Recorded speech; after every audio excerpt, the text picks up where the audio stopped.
Bismillahirrahmanirrahim. Assalamualaikum warahmatullahi wabarakatuh.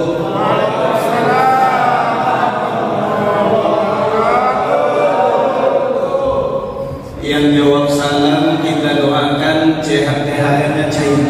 Amin. Umurnya panjang. Masuk surga. Amin. Saking panjang umurnya sampai kiamat kurang 2 hari. Mau Pak? Yang ibu-ibu di bawah ada ibu ya? Saya doakan yang jawab salam mudah-mudahan keranjang shoppingnya penuh. Tapi nggak dicekot-cekot, penuh aja. Kurang-kurang. Alhamdulillah wassalatu wassalamu ala Rasulillah wa la haula wa la quwwata illa billah. Allahumma salli wa sallim wa karrim wa 'azzim wa zid wa barik wa tarham wa tahannan ala 'abdika wa habibika wa rasulika nabiyyina al-karim Muhammad bin Abdillah wa ala alihi wa azwajihi wa dhurriyyatihi wa ashabihi wa man tabi'ahum bi ihsanin ila yaumiddin. Amma ba'du, yang sama-sama kita hormati segenap pengurus DKM Musalla Alfiyah Al-Istiqamah beserta segenap jajarannya. Sesuai dengan namanya Alfiyah Al-Istiqamah, mudah-mudahan pengurusnya istiqamah. Yang sama-sama kita hormati para alim ulama, asatiz dan ustadzat. Yang kecil tak disebut nama, yang besar tak dihimbau gelar. Insya Allah mudah-mudahan kita semua yang hadir di tempat yang penuh dengan keberkahan ini, mudah-mudahan senantiasa berada di dalam hangatnya dekapan kasih sayang Allah Subhanahu wa ta'ala. Tidak lupa yang terhormat emak-emak yang ada di bawah. Kalau sempat nggak disebut nanti takutnya di KM-nya di demo. Alhamdulillah, bertahmid lisan kita memuja dan memuji keagungan Allah Jalla Jalaluh atas limpahan rahmat, curahan nikmat, anugerah berkat, sehingga dengan akumulasi nikmat Allah yang begitu banyaknya yang kita rasakan setidaknya sampai saat ini, ada namanya nikmat iman, ada pula namanya nikmat imun. Berkat terpadunya dua nikmat iman dan juga nikmat imun, nikmat sehat afiat, Allah berkenan mengizinkan kita melangkahkan kaki, mengayunkan tangan, melenggokkan badan, mencurahkan segala perhatian, memfokuskan segenap pikiran menuju ke musalla Alfiyah Al-Istiqamah ini. Kemudian yang kedua, salawat cinta dan salam rindu senantiasa tercurah limpahkan kepada baginda Nabi Muhammad sallallahu alaihi wasallam. Dengan senantiasa lisan kita basah menyebut-nyebut nama beliau. Allahumma salli wa sallim ala sayyidina Muhammad wa ala ali sayyidina Muhammad. Di dalam kitab ada namanya Mukhtar Ahadits An-Nabawiyah Asy-Syarifah wal Hikam Al-Muhammadiyah. Kitab ini dikarang oleh ulama besar di zamannya. Beliau bernama Asy-Syaikh Ahmad Al-Hashimi.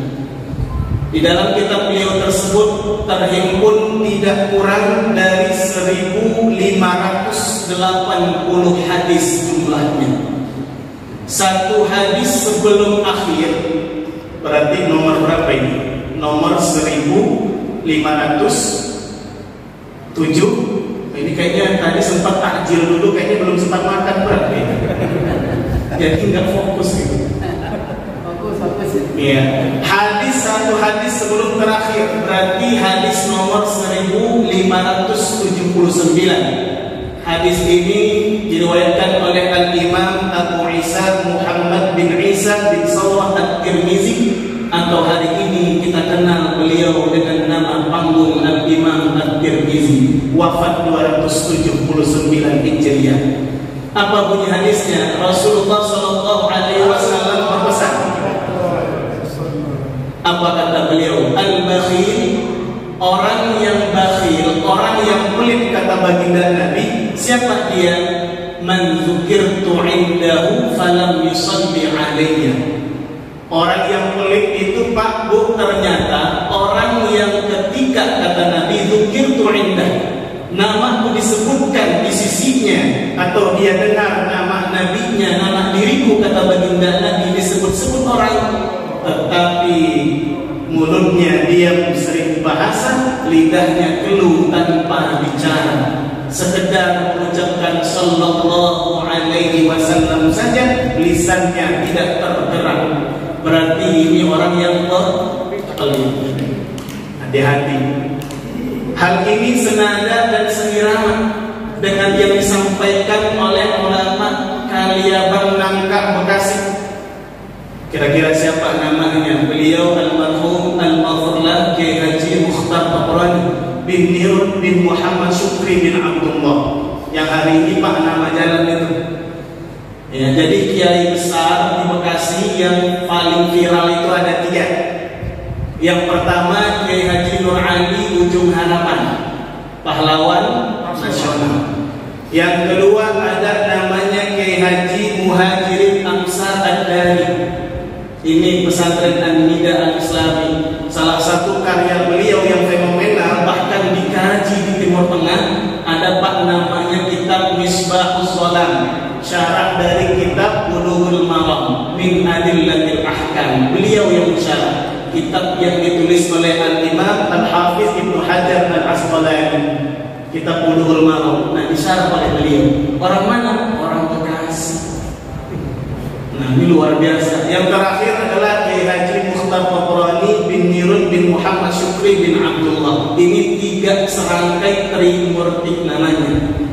Nah, di dalam kitab Kiai Mukhtar Pakurani ada judulnya Tanbihul Ghafil fit tatawu'ati wal ibadatin nawafil. Beliau menuliskan wa abkhalun nas manusia paling pelit. Kalau orang Melayu bilangnya saku berjahit, Pak. Tahu saku berjahit? Giliran jajan sakunya itu seolah-olah ada jahitannya. Maksudnya Ustaz, duitnya kagak keluar. Predikor pelit. Yang kedekut kata orang lain Malaysia. Artinya bahwa abkhalun nas manusia paling pelit. Siapa itu? Rajulun, seseorang. Kapan itu?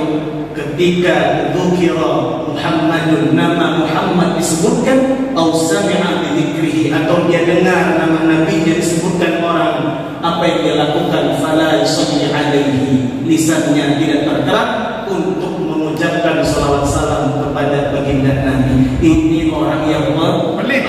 Jangan jadi orang yang pelit. Hadirin hadirat, bapak-bapak dan emak-emak yang dimuliakan Allah Subhanahu wa taala. Ini malam kita sudah sampai kepada malam yang keberapa? Tergantung Pak Ustaz. Di sini ada malam 28. Ada. Bahkan hari ini saya lihat TV sudah ada yang lebaran kemarin bahkan. Jamaah Aulia. Di sini ada pentolannya, angkat tangan, habis angkat tangan, angkat kaki. Musik. Kalau ada yang angkat saya, sudah angkat tangan, sudah silakan angkat kaki. Enggak. Ya. Kita cari yang aman-aman saja. Katanya jamaah itu punya ilmu tersendiri, silakan. Kita tidak dalam kapasitas untuk menilai orang, menunjuk hidung orang. Ya. Insya Allah malam ini kita sampai kepada malam yang ke-27. Sama saya berarti, Pak. Gak usah takut, Pak. Saya orangnya demokratis. Malam ke-27. Berarti tidak beberapa lama lagi kita akan berpisah dengan bulan suci Ramadan ini. Dan suasana akan berganti dengan nuansa Idul Fitri. Lantas apa yang perlu kita persiapkan, amalan apa yang perlu kita lakukan setidaknya di penghujung bulan suci Ramadan menyongsong bulan Syawal yang akan datang menjelang. Setidaknya 3. Yang pertama, hendaklah kita berusaha, berupaya untuk mengejar malam qadar. Kan malam qadar katanya kapan Pak kejadiannya? Nggak ada yang tahu, wallahu a'lam bishawab. Tetapi begitu banyak hadis yang disampaikan oleh baginda Nabi, kemudian banyak pengalaman-pengalaman yang diutarakan oleh para alim ulama menjelaskan bahwasannya peristiwa malam qadar insya Allah terjadi di fase 10 terakhir dari bulan suci Ramadan. Jadi ada yang bilang, nggak Pak Ustaz, malam qadar itu ada pada malam pertama Ramadan. Ada pendapat begitu. Ada lagi yang menyebutkan malam qadar itu terletak pada pertengahan Ramadan. Ada lagi ulama yang berpendapat malam qadar itu terdapat di 10 hari terakhir bulan suci Ramadan. Makanya baginda Nabi SAW pernah iktikaf. Iktikaf Nabi pernah 3 kali. Beliau iktikaf di 10 hari fase pertama Ramadan, beliau pernah. Kemudian kata para sahabat, Rasulullah juga pernah iktikaf 10 hari fase yang kedua pernah. Dan terakhir baginda Nabi iktikaf 10 hari fase yang terakhir. Kemudian Nabi bersabda, taharraw. Dalam riwayat yang lain, iltamisu lailatul qadri fil witri minal ashril awakhiri min Ramadan. Hadisnya sahih, diriwayatkan oleh al-Imam Abu Abdillah Muhammad bin Ismail bin Ibrahim bin Al-Mughirah bin Bardisbah Al-Bukhari, atau hari ini kita kenal beliau dengan nama panggung Al-Imam Al-Bukhari. Juga Imam Muslim dan juga imam yang lain yang meriwayatkan hadis yang sama. Artinya apa kata Nabi? Taharraw, bergegaslah, carilah Lailatul Qadri, malam qadar, disuruh cari oleh Nabi. Kapan? Fil witri. Witir artinya ganjil. Carinya malam ganjil, Pak. Jangan kelakuan kita yang ganjil. Cukup malam witirnya aja yang ganjil. Ini Pak, saya nggak mau nyari malam ganjil. Kenapa? Kelakuan saya udah ganjil. Itu lain soal.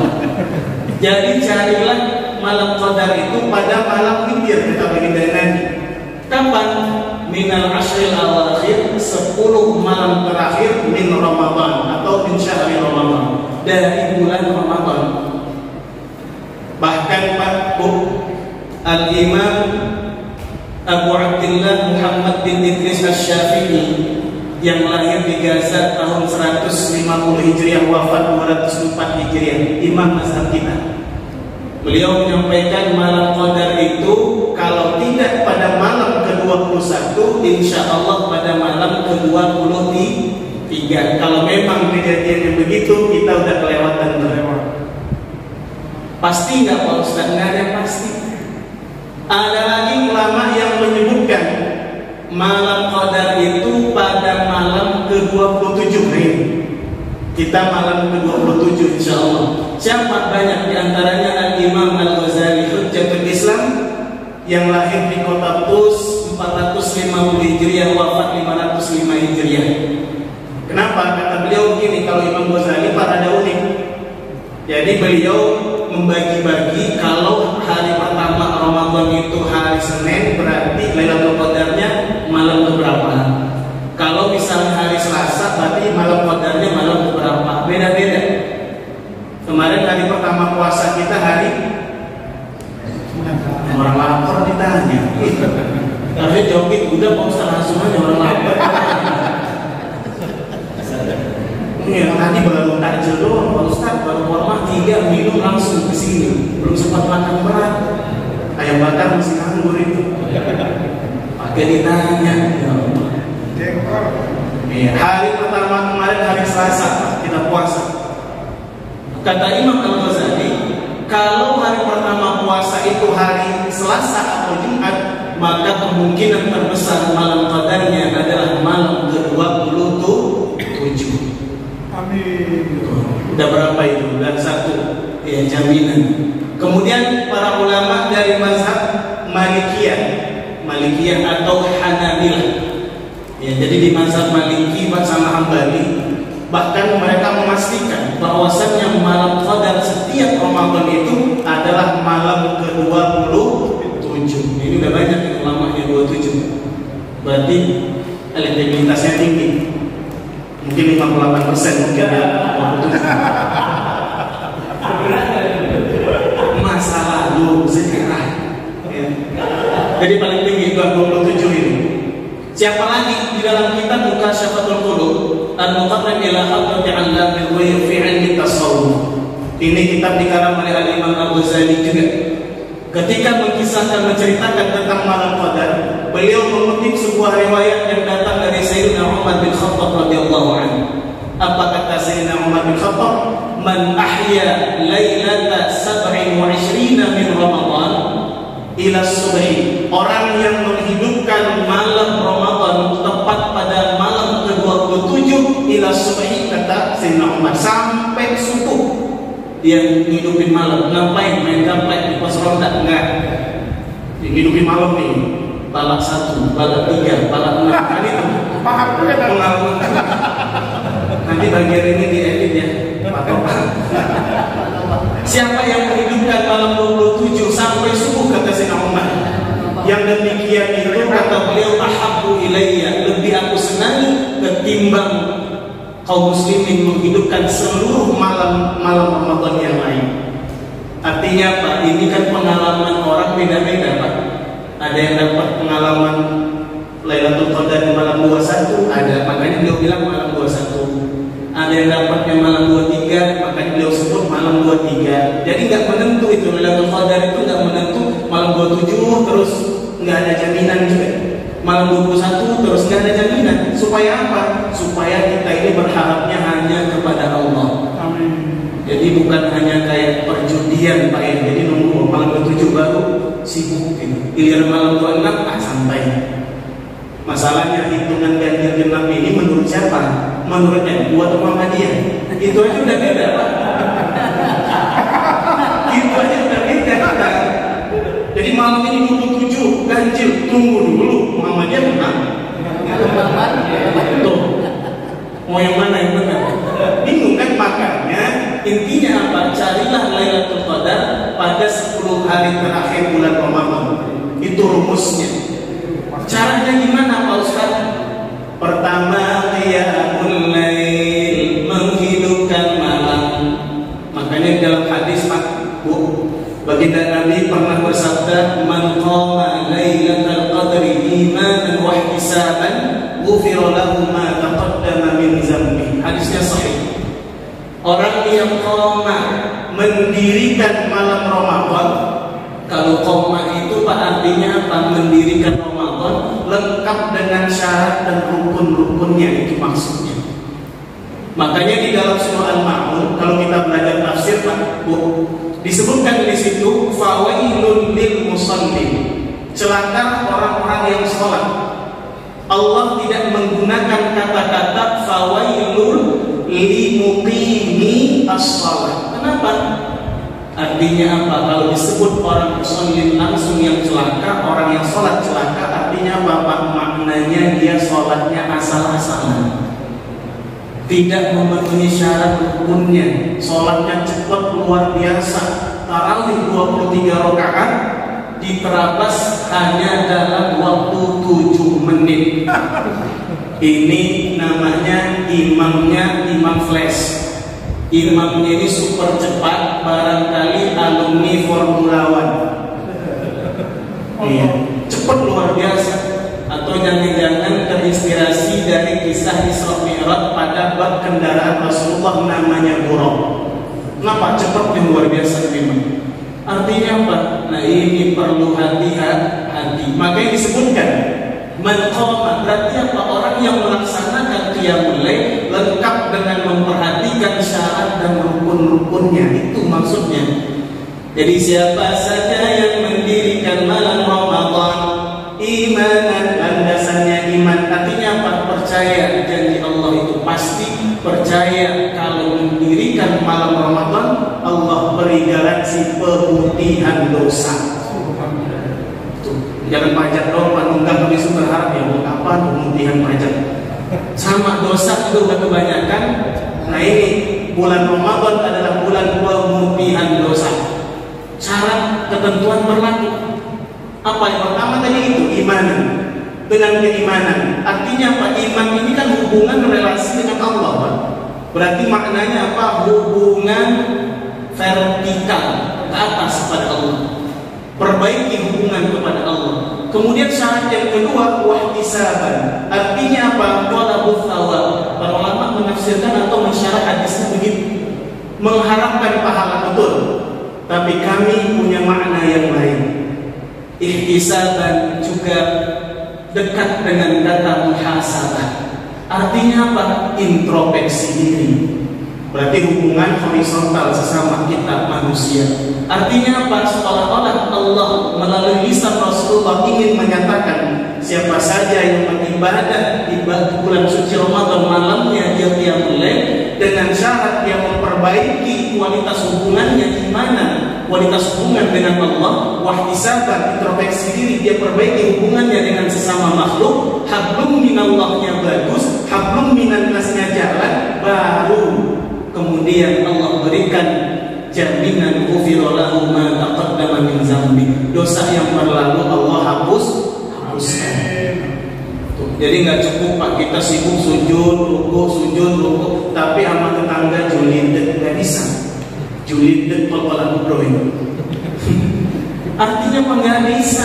Makanya diminta oleh Allah melalui lisan Rasulullah iman dan wahtisaban. Hubungan dengan Allah perbaiki, hubungan dengan sesama manusia pun diperbaiki. Nah, jadi ini malam ke-27 insya Allah kita nggak pernah tahu Pak, jangan-jangan betul ini malam Qadar. Apa tanda-tandanya Pak Ustaz malam Qadar? Sahabat Abdullah bin Abbas pernah meriwayatkan hadis dari baginda Nabi. Dijelaskan oleh baginda Nabi tanda-tanda malam Qadar itu diantaranya malam itu Pak cuaca tidak terlalu panas, tidak terlalu dingin, sedang-sedang saja. Kemudian bagaimana malam itu penuh dengan kemudahan. Kemudian apalagi besok paginya lihat matahari, kalau cahayanya kemarang, warnanya kemerah-merahan, tidak terik dan tidak juga gelap redup, berarti insya Allah malamnya itu adalah malam Qadar. Pak Ustaz ini malam 27 tapi kan hujan. Di mana itu Pak Ustaz? Hujannya di sini, di tempat lain. Nah, kan jadi banyak patokannya. Makanya Allah merahasiakan peristiwa malam Qadar supaya kita bersungguh-sungguh. Sejarahnya Pak malam Qadar ini, Imam Al-Ghazali di dalam kitab Mukasyfatul Qulub. Jadi ketika itu Rasulullah sedang kumpul dengan para sahabat. Jadi Rasulullah nongkrongnya berfaedah. Kalau kita biasanya di tongkrongan ngomong biasa, ngomong panjang, tegas dan tidak jelas. Biasanya kita begitu. Kalau Nabi enggak. Jadi ketika itu bercerita, dulu pernah ada di zaman Bani Israel, ini riwayatnya dari Sayyidina Ibn Abbas.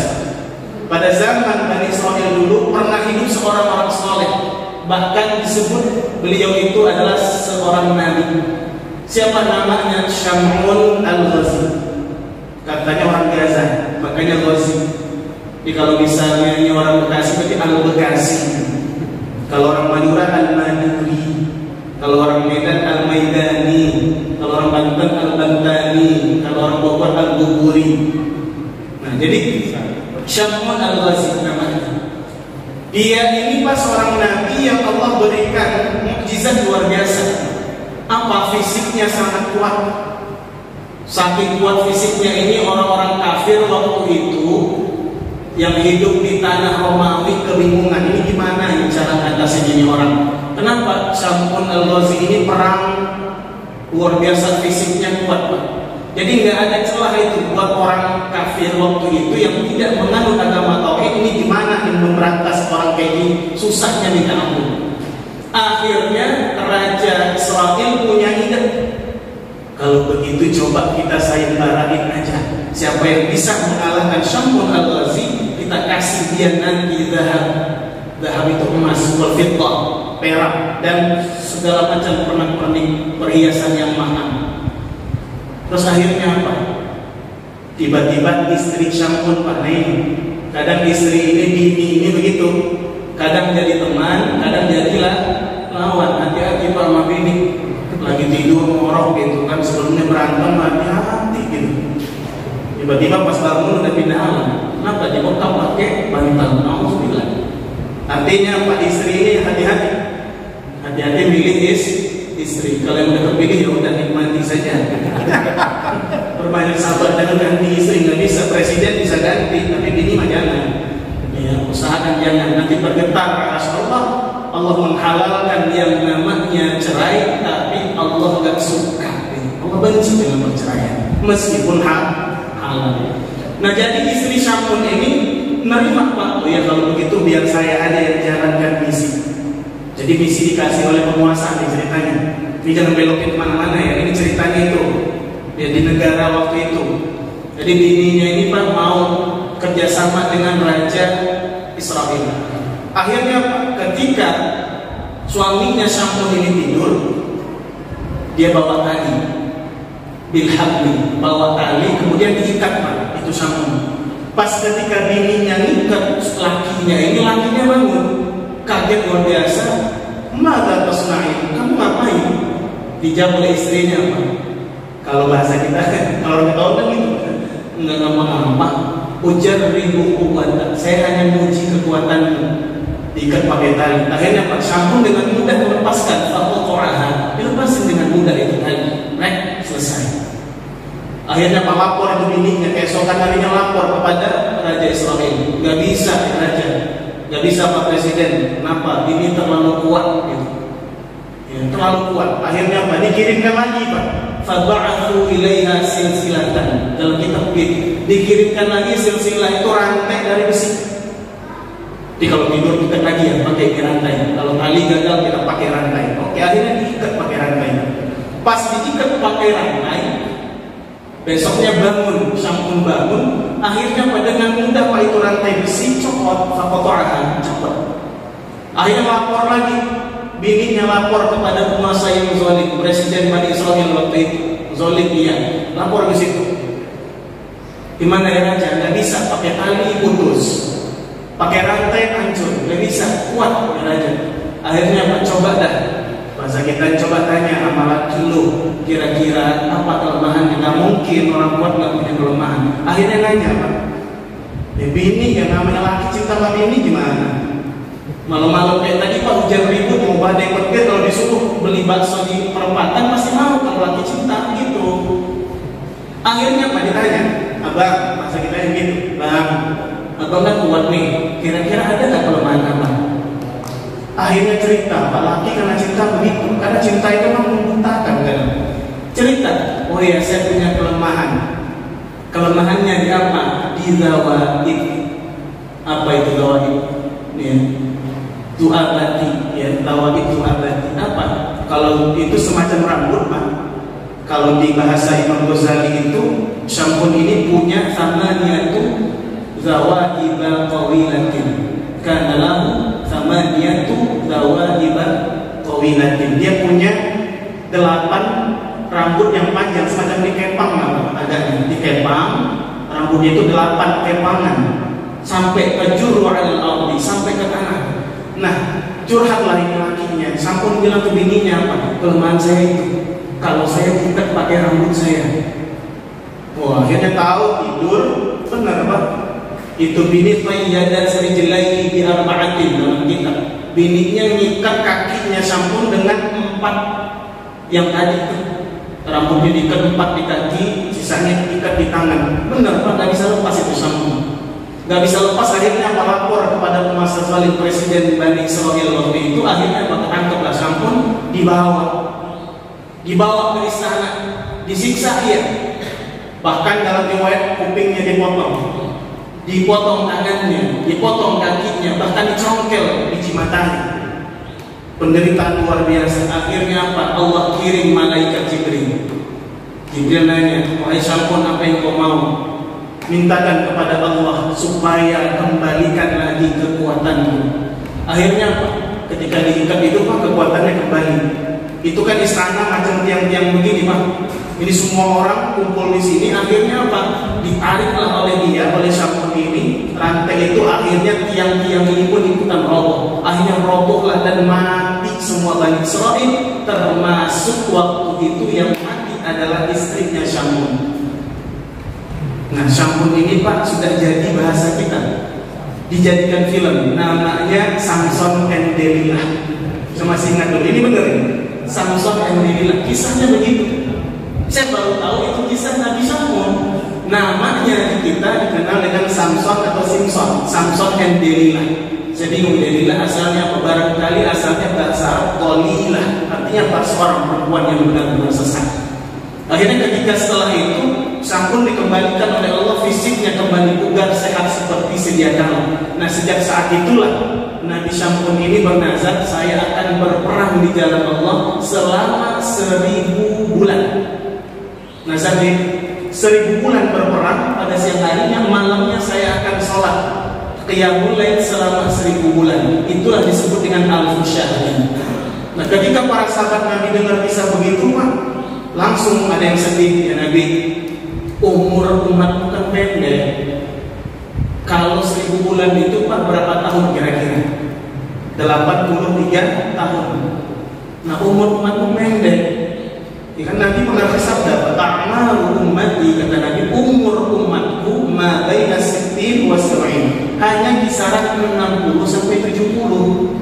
Wa aqalluhum, kata Nabi, sedikit dari mereka itu may yajuzu dzalika, boleh dibaca man yujawizu dzalika, sedikit cuman yang melampaui 70, nggak nyampe tuh 83. Akhirnya sahabat ini kan iri Pak. Sahabat kalau irinya bagus Pak, irinya untuk amal-amal soleh. Kalau kita irinya hasadnya jauh. Kenapa? Ya orang tetangga beli rumah baru, kita beli bodrek. Tetangga Pak beli mobil, kita beli bodrek. Bodrek sentik kepala. Kenapa? Mikirin, ya Allah itu tetangga pemaju ekonominya, ya Allah dia beli mobil baru. Tetangga yang beli tanah, kita yang stroke. Artinya apa? Berarti ada diri hati yang tidak baik. Sahabat Nabi iri, ya Rasulullah gimana? Nyata umur pendek, kita pengen dapat itu kebaikan seperti ibadah 1000 bulan. Akhirnya apa? Allah jawab keresahan para sahabat, turunlah surah Al-Qadar itu. Lailatul Qadri khairun min alfi syahrin. Ketahuilah kata Allah, malam Qadar itu yang Allah simpan, Allah sembunyikan di 10 hari terakhir Ramadan itu, nilai ibadah pada malam hari itu kata Allah lebih baik dari ibadahnya Syamkhun yang 1000 bulan. Siangnya 1000 bulan dia jihad fi sabilillah, malam harinya dia qiyamul lail sampai pagi. Lebih baik pada malam Qadar. Itu hikmahnya. Jadi umat Muhammad ini umur pendek, fisik kecil, nyala, hidup, tapi luar biasa, door prize dari Allah. Inilah yang sebenar-benarnya THR. Jadi kalau kita mengharapkan THR dari makhluk berapa? 300.000, 500.000, itu pun udah dipotong oleh komandan. Berapa? Ada model gitu, udah 500.000 dipotong, disunat oleh komandan, sisa 150.000. Tuh, pas lagi ngambil ke tempat pengambilan THR-nya, pas pulang ban mobil, ban motor bocor, udah sisa 50.000 balik. Pas sebelum sampai rumah hujan kencang, nggak sampai rumah ada warung bakso sebelah kiri, berhenti makan bakso, sisa 25.000 gitu. Nah, inilah THR yang sebenarnya THR. THR dari Allah adalah hadiah malam Qadar. Lailatul Qadri khairun min alfi syahrin. Mudah-mudahan Allah Subhanahu wa taala mengizinkan kita, menganugerahkan kepada kita kemuliaan malam Qadar. Amin. Amin ya rabbal alamin. Simpelnya Pak begini, malam Qadar itu simpelnya kata Imam Asy-Syafi'i dan juga imam-imam yang lainnya. Sebenarnya gampang dapetin malam Qadar. Kalau pas malam itu malam Qadar, minimal ibadahnya gimana Pak Ustaz? Minimal adalah man syahidal isya'a was-subha fi jama'atin, kata Imam Syafi'i. Siapa saja orang yang pas malam Qadar itu dia sholat isya dan sholat subuh fi jama'atin, berjamaah. Jadi sholat isya, sholat subuh dia berjamaah pas pada malam qadar. Kata Imam Syafi'i apa? Faqad akhadha bihazzihi minha. Sungguh dia sudah ngambil bagiannya di malam qadar itu. Artinya apa? Dapat, Pak. Dapat. Ada harapan. Ada harapan. Ada harapan sembuh. Makanya minimal itu minimal. Kalau kita dengar minimal itu berarti jangan dikerjakan. Nah ini orang kita minimal beda. Berarti gua udah sholat isya, gua udah sholat subuh jemaah, udah nggak begitu. Itu minimal paling rendah. Yaitu ibarat kalau hasil quick count itu minimal itu ya 14 atau 16% lah ya. Yang itu, yang sholat isya dan subuh berjamaah bareng imam pas malam qadar, itu yang paling rendah itu kualitas malam qadar yang didapatkan seorang hamba, ibarat quick count yang 16% itu maksudnya. Kalau mau yang tinggi 58%, maka kerjakan sholat tahajud, witir, kemudian tarawih, baca Quran, istighfar, kalau bisa sedekah, ya, dan lain sebagainya. Barangkali itu saja Bapak Ibu dimuliakan Allah. Mohon maaf apabila ada salah-salah kata, salah-salah ucap, salah informasi yang kami sampaikan. Yang benar datangnya dari Allah, yang keliru datangnya dari diri kami sendiri.